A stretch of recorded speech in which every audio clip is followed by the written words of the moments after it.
Halo semuanya, Assalamualaikum. Halo, aku Novita Sari. Oke teman-teman, kita kenalan lebih lanjut ya. Introduce myself, nama saya Novita Sari. Saya lahir di Bengkulu 26 Januari 2004. Alamat saya itu di Bengkulu dan umur saya saat ini 18 tahun. Berat badan saya ini 53 kilogram dan tinggi saya 153 cm. Ini nomor handphone saya ada di sini ya teman-teman. So pasti kita semuanya sudah saling save. Jika ada yang belum saling save, yuk teman-teman kita bisa untuk kenal lebih dekat bisa kita saling save. Dan ayo teman-teman kita kenal lebih dekat yuk. Panggil aku Vita ya. Aku ini berusia 18 tahun, lahir dan tinggal di Bengkulu. Desa tercinta yang mengukir banyak kenangan untukku. Aku ini berkuliah di Unjaya teman-teman. Aku ambil prodi kebidanan. Baik, sedikit ya tadi kenalan tentang saya ya teman-teman. Di sini sedikit tentang saya teman-teman. Jadi di sini saya ini orang yang sangat mudah menangis teman-teman, mudah menangis dalam hal apapun begitu ya. Seperti dari hal kecil saja ketika saya sedang menonton film, ketika film itu sedih, saya juga ikut menangis begitu teman-teman. Dan saya itu orangnya ini agak gimana gitu ya teman-teman karena saya orangnya itu kadang suka julid gitu, ada hal yang aneh dikit saya pasti saya sudah menjulitin begitu. Mohon dimaafkan ya teman-teman, di sini orangnya saya suka julid gitu dan saya suka mendengar ini ketika ada banyak teman saya yang curhat kepada saya dan saya selalu mendengarkan tentang keluh kesah mereka dan saya juga memberikan solusi juga untuk mereka begitu. Dan saya ini orangnya itu sangat suka Korea pop teman-teman. Pada era sekarang juga sudah pasti banyak dari teman-teman juga yang menyukai Korea pop ya di sini. Jadi saya sangat suka sekali dengan Korean pop ini, terutama banyak boyband yang saya suka, terutama pada Bangtan yang sangat saya sukai. Dan orangnya ini yang saya benci dari diri saya sendiri teman-teman, karena saya itu suka mengantuk gitu ketika sedang berada di luar. Saya mudah sekali untuk mengantuk gitu, ataupun sedang berada di kelas saya juga sering kadang merasa mengantuk begitu. Oke, selanjutnya saya adalah orang itu terkadang kurang pede teman-teman, jika sedang berada di depan publik begitu, kayak saya sering sekali kurang pede begitu. Saya sebenarnya juga ingin menjadi orang yang pede ya teman-teman, tapi itu agak sulit dalam diri saya karena emang saya kurang pede. Dan insya Allah saya akan menjadi orang yang bertanggung jawab. Kita semua insya Allah menjadi orang yang bertanggung jawab ya teman-teman. Untuk selanjutnya saya orangnya itu mudah akrab dengan orang baru teman-teman, karena di sini saya ketika ada orang baru tuh suka SKSD teman-teman, karena biar apa ya, karena biar networking kita ini meluas ya teman-teman. Dengan SKSD kita akan mudah akrab dengan orang yang baru. Dan orangnya saya itu selalu ingat akan perbuatan orang-orang yang kurang mengenakan pada saya begitu. Dan di sini teman-teman ini diri saya, makanya karena saya juga tidak berpacaran, berpacaran juga tidak ada gunanya ya teman-teman. Di sini karena saya tidak berpacaran, karena saya itu sulit untuk menerima lelaki yang tidak sesuai dengan keinginan saya. Karena saya itu juga kurang bisa menerima kekurangan pasangan. Sebenarnya di sini kan kita harus kalau mencari sesuai tipe kita, sampai kapanpun kita nggak akan pernah mendapatkannya ya teman-teman. Karena sebenarnya kita pasangan itu harus bisa saling menerima kekurangan masing-masing. Dengan itu kita bisa saling melengkapi. Tapi inilah saya kurang bisa. Mungkin kedepannya saya akan perlahan mencoba untuk menerima kekurangan dari pasangan saya. Selanjutnya, itu tadi sedikit tentang saya. Dan di sini saya mempunyai kekuatan yang pastinya itu dukungan dari keluarga saya. Keluarga saya selalu, alhamdulillah, memberi support system kepada saya. Dan saya sabar dalam menerima keadaan apapun itu. Walaupun terkadang saya juga kurang pede, tapi saya berusaha menerima keadaan apapun itu. Dan karena tadi di sini saya juga orangnya mudah akrab dengan orang baru, jadi Di sini saya mudah bergaul dan mudah bersosialisasi dengan orang-orang gitu. Dan saya juga kekuatan saya ini mudah bangkit ketika sedang down. Jadi tidak baik ya teman-teman kita terlalu berlarut-larut dalam kesedihan. Jadi ketika kita sedang sedih, ayo kita bangkit, kita bisa menghadapi hal tersebut. Kita harus mudah dengan bangkit, jangan terlalu berlarut-larut ketika sedang down. Dan karena tadi saya menyukai Korean pop, menyukai Bangtan, jadi di sini juga kekuatan saya ada motivasi dari Bangtan tersendiri. Jadi mereka tuh selalu memberikan motivasi-motivasi kepada fansnya begitu ya teman-teman. Di sini saya akan menampilkan sedikit secuil motivasi dari mereka dari banyaknya motivasi. Dan inilah motivasinya teman-teman. Believe in yourself and all your possibilities, even the small ones. You have the potential to be anything you want. I hope you are an adult who always runs after your dreams. Every individual is unique in their own way. The way we spend our time defines who we are. You are the only one who creates your future. Every experience makes you grow. Nah, jadi itulah teman-teman tadi secuil motivasi dari Bang Tan yang membuat kekuatan dalam diri saya juga. Pribadi kita itu yang menggambarkan bagaimana kita menghabiskan waktu kita ya teman-teman. Kemudian juga kita itu individu yang unik dan diharapkan kita ini adalah orang yang dewasa dalam mengejar impian kita. Kita harus mempunyai upaya masing-masing dan hanya kita sendiri yang bisa mewujudkan masa depan kita atau impian kita. Kemudian semua pengalaman yang kita alami ini akan membuat kita berkembang pada kedepannya. Jangan kita stuck pada pengalaman yang kemarin.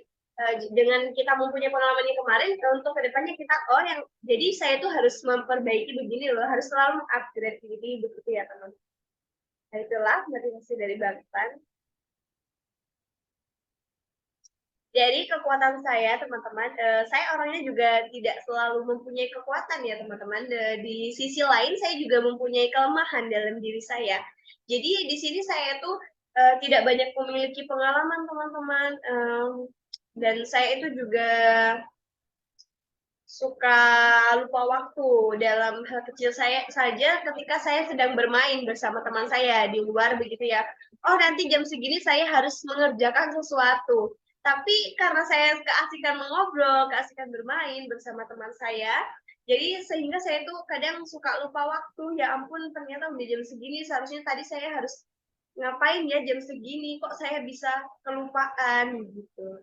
Dan karena saya tadi juga kurang pede di depan publik juga ya teman-teman. Jadi kelemahan saya sebenarnya saya juga tidak menyukai ini karena saya itu sering sekali merasa insecure begitu teman-teman. Ini menjadi kelemahan saya sering insecure. Insecure itu tidak hanya dalam segi fisik ya teman-teman, insecure ada dalam segi akademik juga maupun karir maupun yang lain-lain itu. Tapi kita itu dalam diri kita sebenarnya juga harus mempunyai insecurity karena apa teman-teman? Karena dengan kita mempunyai insecurity, kita bisa selalu untuk mengupgrade diri kita. Jika kita hanya tidak mempunyai insecurity dalam diri, kita akan merasa cukup dan kita akan stuck di situ dalam diri kita, tidak akan berkembang begitu teman-teman. Dan di sini saya juga sering memikirkan hal yang tidak penting. Saya juga kadang heran sama diri saya sendiri kenapa saya selalu memikirkan hal yang tidak begitu penting dan saya sampai berlarut-larut dalam memikirkan itu. Dan saya menjadi overthinking sendiri, memikirkan menjadi negative thinking, teman-teman, karena saya memikirkan hal yang tidak penting. Kemudian saya itu orangnya tidak bisa ditatap, teman-teman, karena tadi juga saya kurang pede, adanya insecure. Kalau saya ditatap, jadi saya tuh merasa ada yang aneh dalam diri saya. Wah, kenapa nih saya ditatap seperti ini? Apakah ada yang aneh dalam diri saya? Ketika saya ditatap dengan orang-orang tersebut, jadi saya menjadi di situ muncullah kekurangan pedean dalam diri saya akan muncul di situ. Dan saya itu juga bingung pada diri saya sendiri karena tidak bisa menentukan skill dalam diri saya. Sebenarnya apa sih yang ada dalam diri saya? Skill saya itu sebenarnya apa? Tapi di situ saya tidak bisa menentukan sendiri, teman-teman. Itulah kelemahan saya. Selanjutnya, itu tadi tentang kelemahan dan kekuatan saya. Di sini saya mempunyai cita-cita. Saya mempunyai cita-cita yaitu menjadi bidan yang kompeten, sukses, dan memiliki praktik mandiri bidan tersendiri. So, pasti ini juga cita-cita teman-teman semua ya, karena sesuai dengan prodi kita yaitu kebidanan. Dan selanjutnya saya juga ingin menjadi pengusaha, teman-teman. Dan karena tadi juga saya suka Korean pop, terutama pada Bangtan, jadi di sini saya ingin menjadi seorang investor pada agensi idol saya, yaitu di Big Hit Entertainment. Itu cita-cita saya, teman-teman. Inilah cita-cita saya. Nah, untuk selanjutnya, di sini saya mendapatkan pengalaman baik dan juga membanggakan menurut saya. Pengalaman yang sangat mengesankan, yaitu saya pergi menonton konser Bangtan bersama Sophie dan Rivian. Ini ya teman-teman, ada secuil fotonya di bawah ini, bisa dilihat. Saya senang sekali bisa menonton konser BTS itu bersama teman saya ini dari hasil menabung dengan uang kami sendiri dan akhirnya kami bersenang-senang. Dan saya juga pernah outbound bersama teman SMK maupun guru saya itu sebelum adanya COVID-19 sering diadakannya outbound. Tapi setelah adanya COVID-19, outbound ini secara tidak langsung ditiadakan ya teman-teman karena demi keamanan bersama. Dari outbound, saya mendapatkan pengalaman yang sangat menyerukan sekali, banyaknya sekali permainan. Dalam permainan itu ada sebuah tantangan-tantangan tersendiri. Dan pengalaman baik saya itu healing bersama teman maupun keluarga saya, begitu. Dan saya mendapatkan reward dari orang tua saya, alhamdulillahnya, dan mendapatkan juara kelas dan juga beasiswa, dan menjadi duta senam Germas Rejang Lebong bersama tim saya waktu itu pada tahun 2019 waktu saya SMK menjadi duta senam Germas Rejang Lebong bersama tim dan mewakili juara senam Germas ke tingkat provinsi bersama tim juga. Dan saya juga mendapatkan pengalaman yang sangat baik di sini, magang di panti jompo, rumah sakit dan puskesmas. Salah satu yang akan saya ceritakan teman-teman, saya di sini magang di panti jompo. Ini ada secuil fotonya juga, teman-teman bisa lihat. Di panti jompo ini saya mendapatkan pengalaman yang sangat baik dengan mengurusi mereka seperti memandikan, begitu ya teman-teman, mengurusi untuk mengambilkan makan mereka, membantu mereka memotong kukunya. Dan di situ saya mendapatkan feel yang sangat kadang menyedihkan, kadang menyenangkan ya teman-teman. Menyedihkannya momen-momen mereka tua seperti ini tidak ada seorang anak yang mendampingi mereka, mengurus mereka. Kenapa sampai mereka ini tinggal di panti jompo? Kemana anak-anaknya begitu ya teman-teman? Jangan sampai nanti kita menaruh orang tua kita di panti jompo. Yuk kita pasti bisa untuk mengurus orang tua kita. Satu orang tua saja bisa mengurus banyak anak. Kenapa kita banyak anak tidak bisa hanya mengurus satu orang tua? Kita pasti bisa teman-teman, jangan sampai kita menaruh orang tua kita di panti jompo. Sesibuk apapun kita sempatin untuk mengurus orang tua kita. Itulah pengalaman baik yang saya dapatkan. Dan di sini saya juga mendapatkan pengalaman buruk ya teman-teman. Pengalaman buruk saya itu, saya pernah ditilang teman-teman. Saya pernah ditilang karena saya itu tidak tahu jika pada jalan tersebut tidak boleh melawan arus. Itu hanya digunakan untuk satu jalur saya saja. Di situ saya tidak mengetahui, jadi kebetulan ketemu sama bapak polisinya, jadi saya ditilanglah oleh beliau, tetapi tidak membawa surat tilang. Jadi hanya STNK saya yang ditahan. Kemudian saya disuruh ikut ke pos polisinya, dan waktu saya ke sana kebetulan itu jam makan siang, jadi saya bertemu orang baik, alhamdulillahnya, yaitu Bapak TNI, mungkin usianya seusia kakak saya ya. Alhamdulillahnya beliau mau menolong saya untuk mengambilkan STNK saya yang ditahan tadi oleh Bapak polisi tersebut. Kemudian di situ saya tidak jadi ditilang teman-teman, alhamdulillahnya. Jadi saya sangat berterima kasih kepada beliau karena beliau sudah mau membantu saya. Dan pengalaman buruk saya juga pernah jatuh dari motor. Kemudian ini yang sangat memalukan ya teman-teman. Waktu itu Isoma waktu habis latihan senam di GOR, pas mau makan, sudah makan 2 suap, kemudian saya mau ngambil lagi. Kemudian bekal saya itu tumpah di GOR dan orang-orang itu semuanya melihat ke arah saya. Di situ saya langsung malu ya teman-teman, nasinya tumpah begitu. Dan saya juga pernah kehilangan uang, menurut saya itu juga pengalaman yang buruk ya teman-teman. Dan ada lagi pengalaman buruk saya waktu itu dengan adanya COVID-19, jadi kan pembelajaran itu waktu SMK, ya saya SMK, pembelajaran itu kan diadakan secara daring. Dan di situ karena diadakannya secara daring, karena kan tidak semua siswa itu dapat memahami pelajaran secara daring ya teman-teman. Jadi di situ saya juga sering tidak tidak paham ketika guru tersebut menjelaskan dan tidak paham juga terkait tugasnya. Jadi di situ nilai saya turun dan saya bergeser tidak mendapatkan peringkat di kelas lagi. Jadi di situ saya langsung down ya teman-teman, kaget begitu ya. Karena itu menurut saya pengalaman yang sangat buruk. Bayangkan saja teman-teman kita dari pernah mendapatkan juara kelas karena diadakannya kelas online, jadi nilai saya menurun dan saya tidak mendapatkan peringkat lagi. Itu menurut saya itu pengalaman yang sangat buruk teman-teman bagi saya. Itulah pengalaman buruk saya tadi.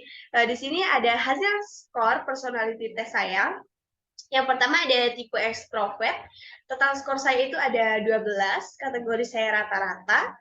Personalitinya karena kadang saya itu kurang percaya diri ya teman-teman. Saya tidak pede, saya juga untuk di depan publik gitu kadang juga tidak pede, tapi kadang suka SKSD juga gitu. Dan ini yang saya tidak suka dalam diri saya suka kemudian gitu orangnya. Yang kedua ada tipe introvert, total skor saya itu ada 12, kategori saya pada rata-rata. Personalitinya, karena saya itu kurang bisa percaya untuk membagi cerita kepada seseorang yang jika saya itu belum sangat dekat atau saya masih merasa ragu-ragu kepada orang tersebut, saya yakin gak ya bisa cerita sama orang ini bisa menjaga rahasia tidak ya, begitu. Kadang saya masih ragu-ragu, masih takut juga kurang percaya, tapi ketika saya sudah sangat dekat pada orang tersebut, hal yang tidak penting saja bisa saya ceritakan kepada orang tersebut. Itulah diri saya teman-teman. Selanjutnya di sini ada skor bersahabat, total skornya 5, kategorinya rata-rata, personalitinya tidak terlalu memikirkan dikit atau banyaknya teman, dan saya juga tadi kan tidak mudah percaya. Kita tidak perlu banyak memikirkan dikit atau banyaknya teman. Jadi pada era sekarang juga banyak yang toksik ya teman-teman. Jadi untuk menghindari itu, saya tidak mempermasalahkan dikit atau banyaknya teman. Gitu. Selanjutnya ada skor bertanggung jawab, totalnya 17, itu rata-rata. Personalitinya, insya Allah saya akan menjadi orang yang bertanggung jawab atas tindakan yang diambil, walaupun terkadang saya itu ragu-ragu untuk mengambil tindakan tersebut, tapi saya pasti akan bertanggung jawab dalam tindakan yang saya ambil. Selanjutnya ada hasil skor untuk manajemen konflik saya itu totalnya 54, persentasenya 25 sampai 49,99, kategorinya cukup. Dan ada baik, itu tadi mengenai tentang diri saya ya teman-teman, banyak tentang sedikit tentang saya, kemudian ada kekuatan saya, kelemahan saya, pengalaman baik, pengalaman buruk, dan juga hasil personality test maupun manajemen konflik saya. Terima kasih ya teman-teman, saya senang bertemu kalian semua. Jadi itulah tadi tentang saya akhiri saja di sini ya teman-teman. Terima kasih teman-teman sudah menyimak video saya. Saya akhiri. Wassalamualaikum warahmatullahi wabarakatuh. See you in the next video.